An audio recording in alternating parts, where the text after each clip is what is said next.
What's going on, everybody? This is Dave from This Is Punk Promotions. I'm here with Eric from Nothing Short of Tragic from Loveland, Colorado. How's it going, Eric?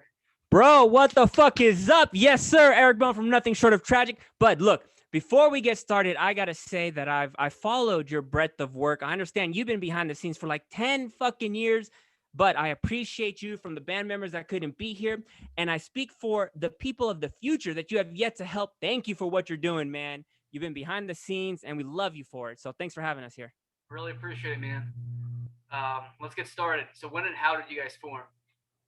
Woo! Well, originally the concept of our style and what we're trying to do originated back in the 2000s when punk rock started competing against hardcore, post-hardcore, that rap metal. That shit started coming up, and nobody was wanted to listen to little old punk rock anymore. So we took some initiative. Fast forward 10 years, buddy, a decade to 2010, and that's where my bass player and I, the Phantom Lunchbox Vasconcelos, we met our fucking drummer, man. Thanks to DJ Smiles. Follow him on Twitch. He gave us some baked goods. We had him eat it on the first day of practice, and he fell asleep on our floor. And as Lunch and I looked down on his corpse, we said, "This is the motherfucker. This is the one." And we didn't even practice that day, but ever since then, man, he has brought balance to the yin and yang of Lunch and I. That's awesome. So, you guys released No Kings in January. How's the response been?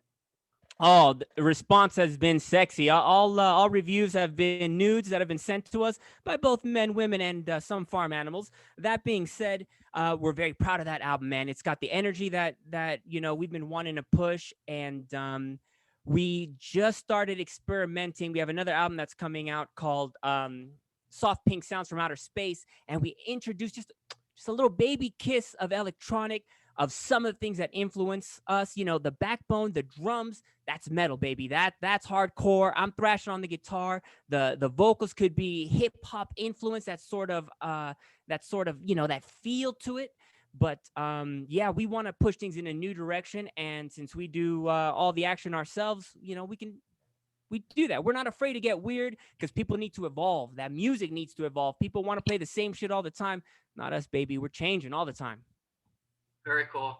So, who do you guys record it with, and how's the process? Oh, we do it ourselves, and the process is fucking difficult. But luckily, we have a drummer that has an electric drum kit working remotely. We piece the things together.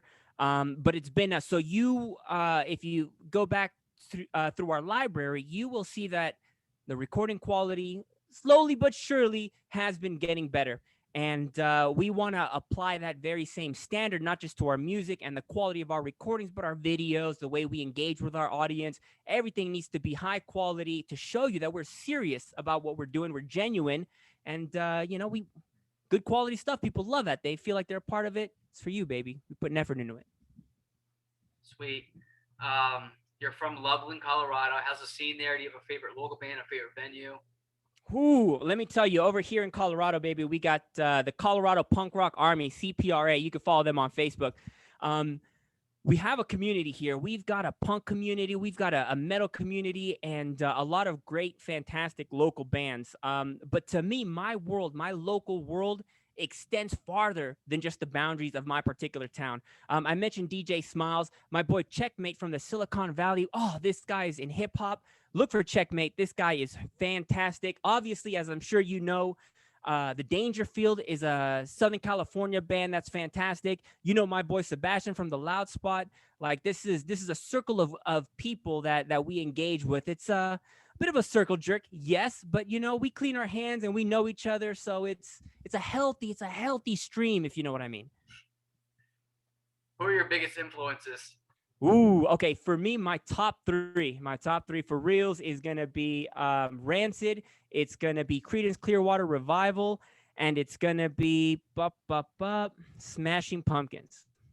So those are the three.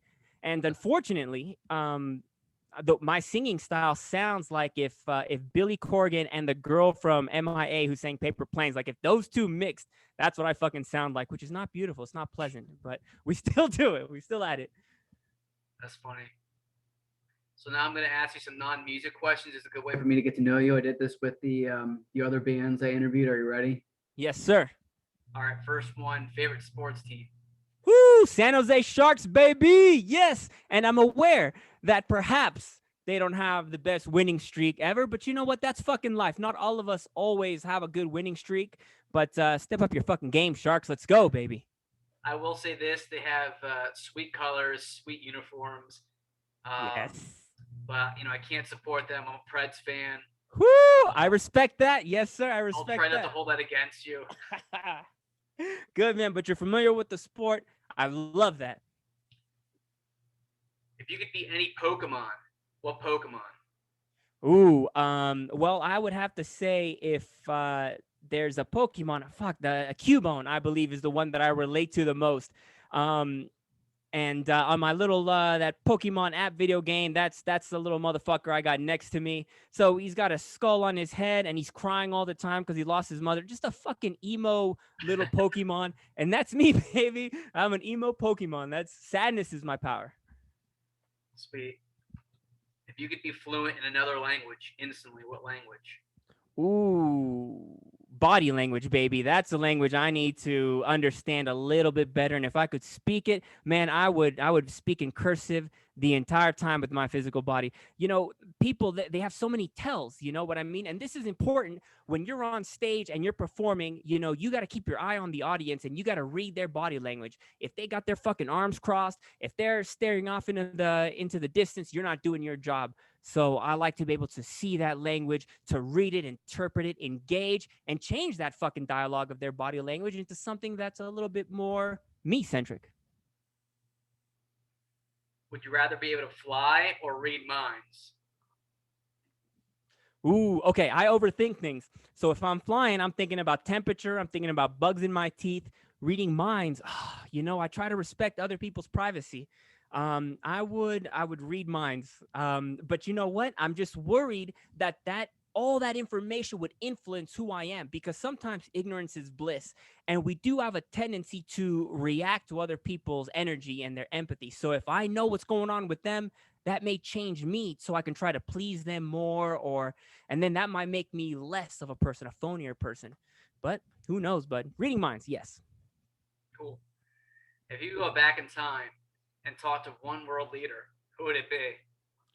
Ooh, one world leader. Dang, dang, dang, dang. Okay, I would say, you know what? I'm going to tell you right now, again, overthinking things.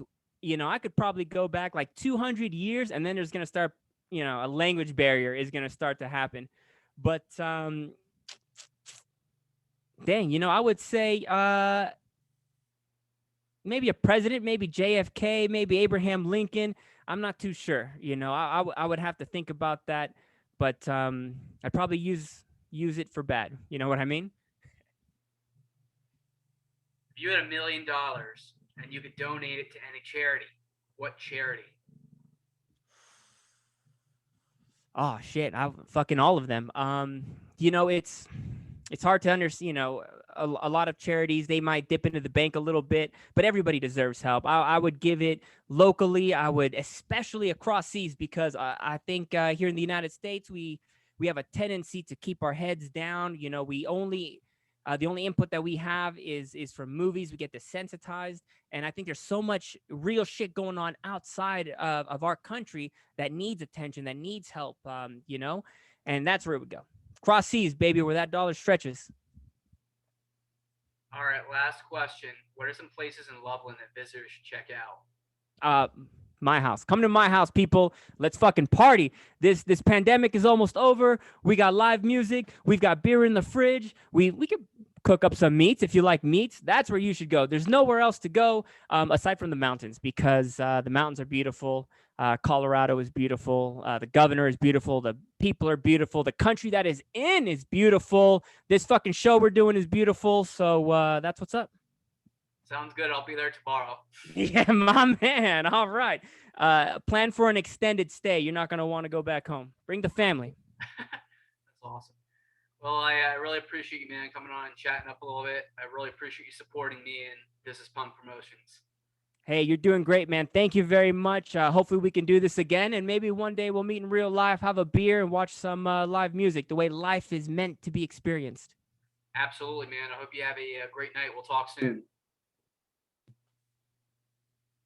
See ya. Bye.